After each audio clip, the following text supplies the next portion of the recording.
because I was the final 3 my season back in the day. And like, my lead was madly in love with the other 2. And I had no idea. Oh. I thought it was great that Kody told Blac about everything that happened in the hot tub during that like day portion of their date, because I think one of their biggest obstacles, obviously, for the immediate future will be watching this back.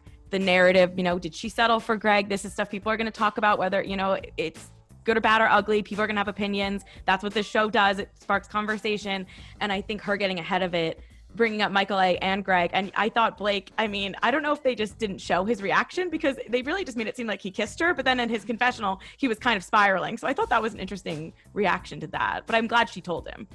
You know what? Blac is a little long-winded in his answers, so I 100% think the producers cut that. They were like, oh, he has a 7-minute answer. We have about 15 seconds to fill, so he's just going to kiss her today. Yeah. And you know what? I am so happy Kody got that off of her chest, because otherwise it would feel like a secret and she wouldn't feel like she could move forward.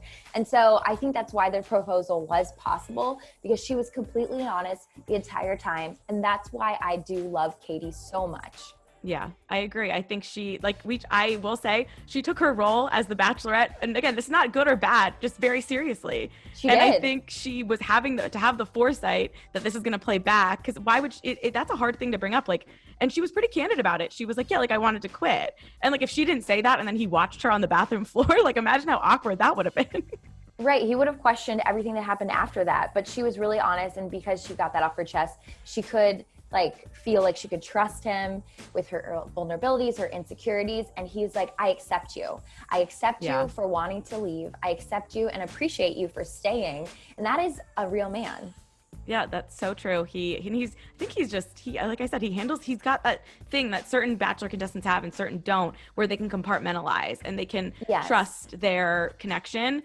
And again, I'm not saying it's good or bad, because I don't know how the hell I would react in that situation. You don't know until you're there, right?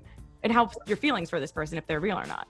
You're right. And I think maybe compartmentalizing is probably the number one thing you need to go into being a castmate on the show. And so, yeah, I give Blac a lot of credit. And what does he do for work? But he goes to Africa for months at a time. Wildlife conservation or something. Oh, that's amazing. But at the same time, I'm sure you have to compartmentalize the life there from your life in the States, because it's probably completely different, Otherwise, you wouldn't be able to do your job. You wouldn't be able to focus.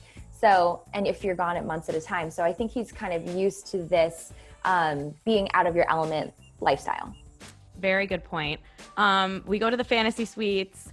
He has a very long-winded way to get to, I love you. I effing love you, to which she says, I effing love you too, which that moment made me think, wow, these two really are compatible, because they had similar reactions to the way they speak and their mannerisms.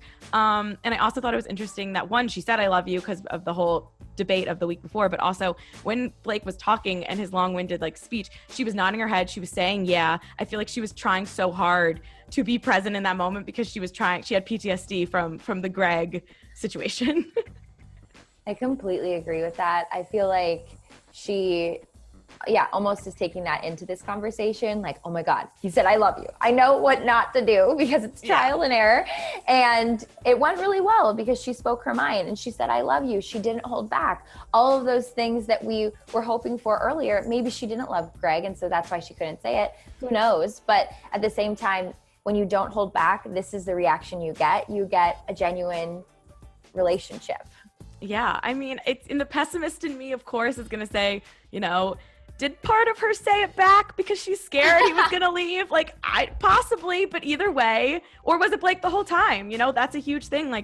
Last week when everyone was watching the Greg breakup, everyone was like, just say it, just say it. Greg's the clear front runner, and she was saying things like, you're my number one, you're this, you're that. But now watching this, I am more inclined to think she really was split down the middle between the two of them, but was scared to commit to Blac in the moment, maybe. Yeah. Because she said it back so quickly to him here, or maybe because Greg was already gone. We'll never know. We'll never know. It's hard not to think, oh, now she's going to say it. Just throwing that out there. I know. I feel you. Yeah. But they have a great night together. They're fantasy suiting up. And then she, of course, does the right thing. She's got to send Justin home.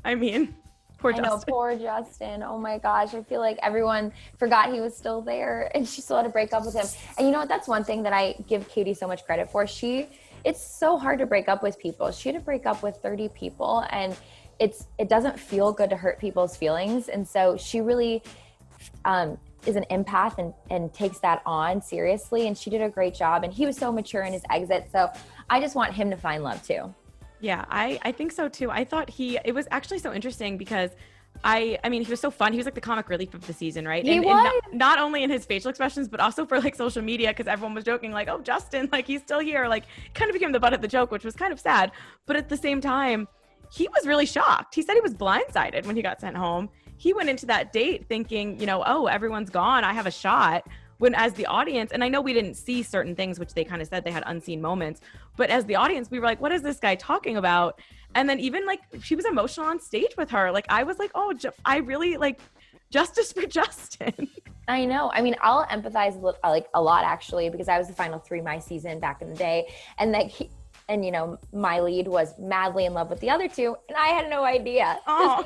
You know, and that's the thing is Justin, which is good, compartmentalized and just focused on his own relationship. And so I give him so much credit for putting his whole heart out there, for being invested, and for blocking all of the noise out. And I think you saw his real, genuine feelings at the reunion, at the finale. So I'm happy, and yeah, justice for Justin.